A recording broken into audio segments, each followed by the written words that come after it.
สบายดีไม่มาพบกับพระซีโฮบุญมีสิบประเสริฐเสียงเก่าเสียงเคยเนาะพระซีโฮสิพามาเบิงพระพุทธรูปอยู่นี่หอแจกเนาะฝากติดตามช่องยูทูบของพระซีโฮบุญมีสิบประเสริฐเนื้อกดไลค์กดแชร์เนาะกดติดตามให้เนาะเป็นกำลังใจให้พระซีโฮบุญมีสิบประเสริฐเด้อบรรยากาศ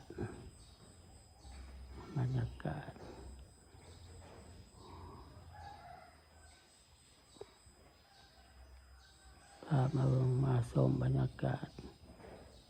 พระพุทธรูปอยู่หอแจกเนาะอยู่สระวงธรรมคือหอแจกที่พามาดูมาชม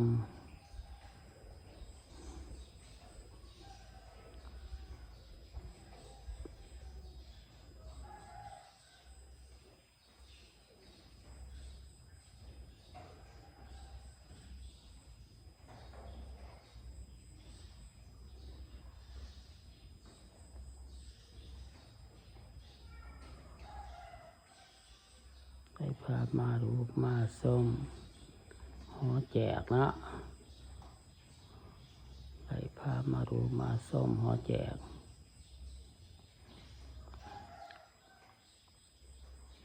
หอแจกวัดโบราณฟ้า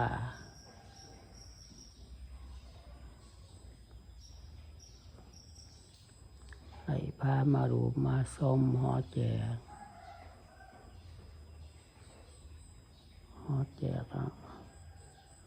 พามาดูมาชมหอแจกวัดโบราณฟ้า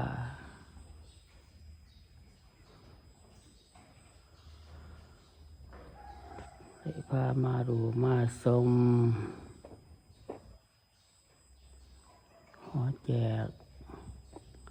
ให้พามาดูมาชมพระพุทธรูปอยู่ในหอแจก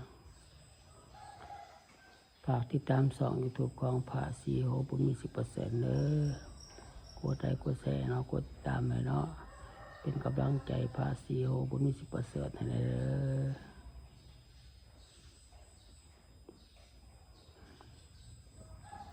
ภาพบรรยากาศพระพุทธรูปอยู่ในหอแจกเนาะ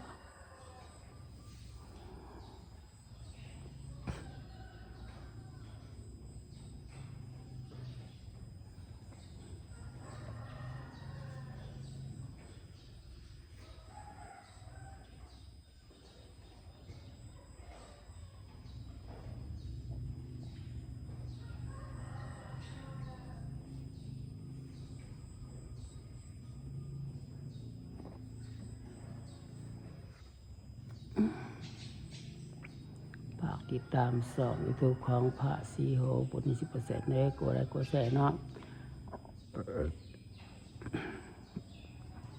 เป็นกำลังใจพระซีโฮเด้อ FC ลาวไทยต่างประเทศให้เขาดูเข้าชมช่อง YouTube ของพระซีโฮบุญมี10%เด้อเป็นกำลังใจให้เนาะให้ได้ผ่านไว้เนาะให้ได้ผ่านไว้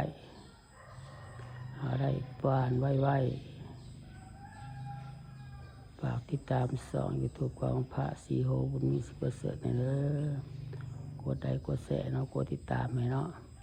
เป็นกำลังใจพระซีโฮบุญมี10%เด้อ FC ลาวไทยและต่างประเทศให้เขาดูเขาชมช่อง YouTube ของพระซีโฮ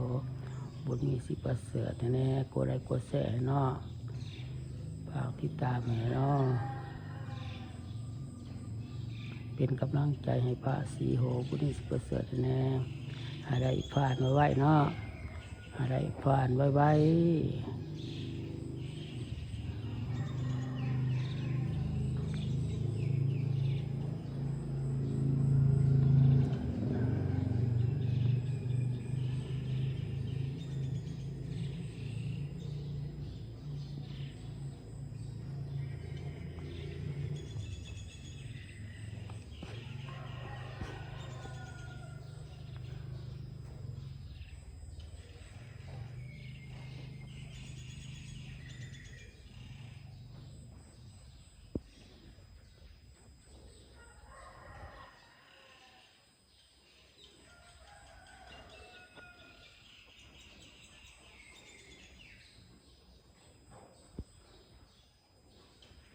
ติดตามสอบยูทูบของพระซีโฮบุญมี10%เด้อ FC ลาวไทยและต่างประเทศให้เขาดูเขาส้มสองยูทูบของพระซีโฮบุญมี10%ให้เนาะกดไลค์กดแชร์ให้เนาะกดติดตามให้แน่เป็นกำลังใจให้พระซีโฮบุญมี10%เด้อให้ได้ผ่านมาไว้เนาะกดไลค์กดแชร์ไปเรื่อยๆเด้อให้ได้ผ่านไว้เนาะให้ได้มีผู้ติดตามหลายๆให้มีผู้ติดตามหลายๆเนาะให้ได้ผ่านไว้ติดตามให้พระซีโฮบุญมี10%ให้เด้อเป็นกำลังใจกดไลค์กดแชร์ให้พระซีโฮบุญมี10%ให้แน่เขาติดตามให้เด้อ FC ลาวไทยและต่างประเทศเขาดูเขาส้มเขาติดตามให้เนาะอะไรผ่านมาไว้เนาะ FC ลาวไทยและต่างประเทศให้เขาดูเขาส้มสองยูทูบของพระซีโฮบุญมี10%แน่ฝากติดตามให้เด้อกดไลค์กดแชร์เนาะเป็นกำลังใจให้แน่เด้อ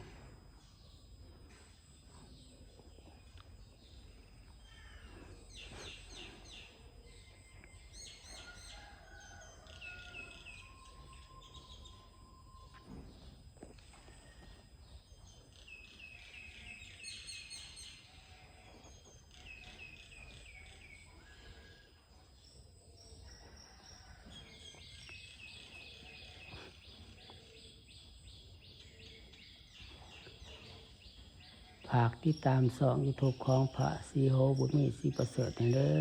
FC ลาวไทยและต่างประเทศให้เขาดูเขาส้มสองยูทูบของพระซีโฮบุญมี10%แน่กดไลค์กดแชร์ให้เนาะกดติดตามให้เด้ออะไรฟานไว้กดติดตามให้เด้อเป็นกำลังใจให้สองยูทูบของพระซีโฮบุญมี10%ให้เนาะคลิปนี้กับพระสุก็ลาไปก่อนบ๊ายบาย